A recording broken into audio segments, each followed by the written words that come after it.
오늘 우리가 함께 파헤쳐볼 이야기는 바로 블록체인 게임 일루비움입니다. 정말 말도 많고 탈도 많았던 프로젝트죠.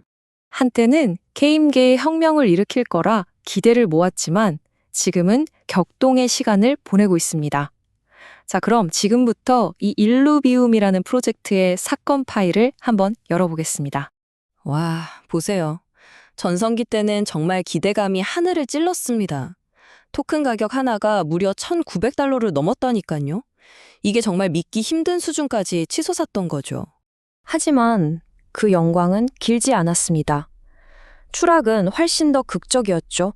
수많은 투자자들의 돈이 정말 눈 깜짝할 사이에 사라져버렸습니다. 그럼 남는 질문은 딱 하나죠. 대체 뭐가 잘못됐던 걸까요?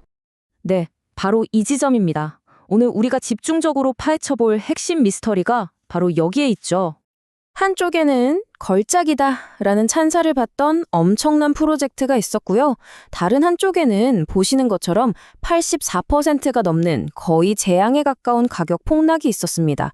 그런데도 여전히 살아남아 있다는 거.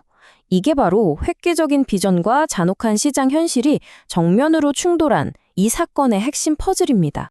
자, 이 추락의 원인을 제대로 알려면요. 먼저 이 프로젝트가 처음엔 얼마나 대단했는지 그 증거들부터 차근차근 살펴봐야 합니다.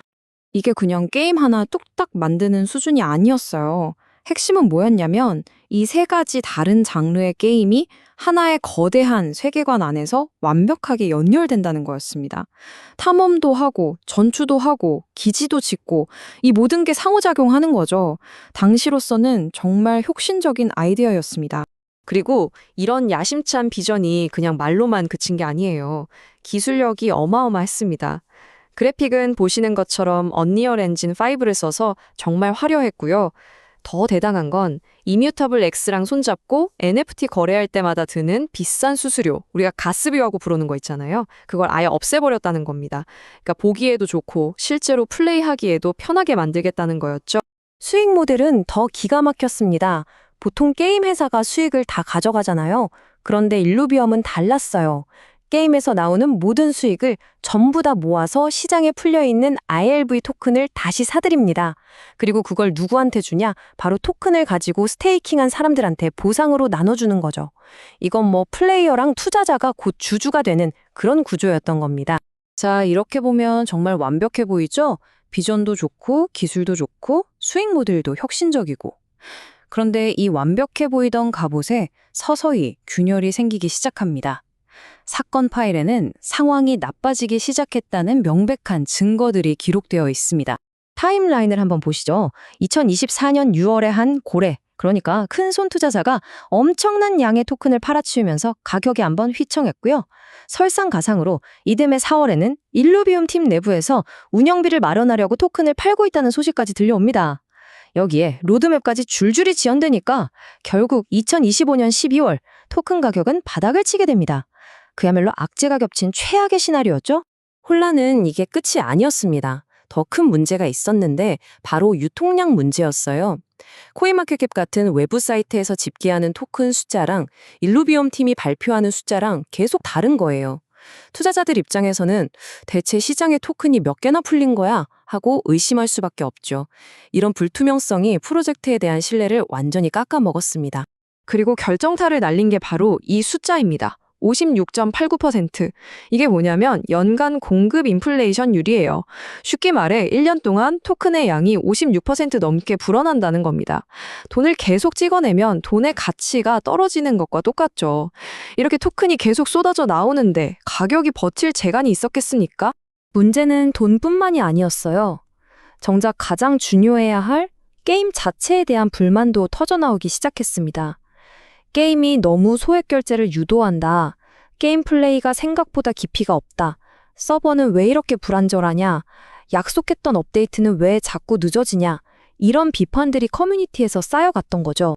자, 여기까지 보면 이 프로젝트는 이제 끝났구나 싶으시죠? 그런데 이대로 무너지는가 싶었던 순간 부활의 가능성을 보여주는 새로운 증거들이 나타나기 시작합니다. 말 그대로 불사조처럼 다시 날아오를 준비를 하는 걸까요? 우선 시장 상황이 좋습니다. 일루비움이 속한 이 게임파의 시장 자체가 엄청나게 성장하고 있거든요.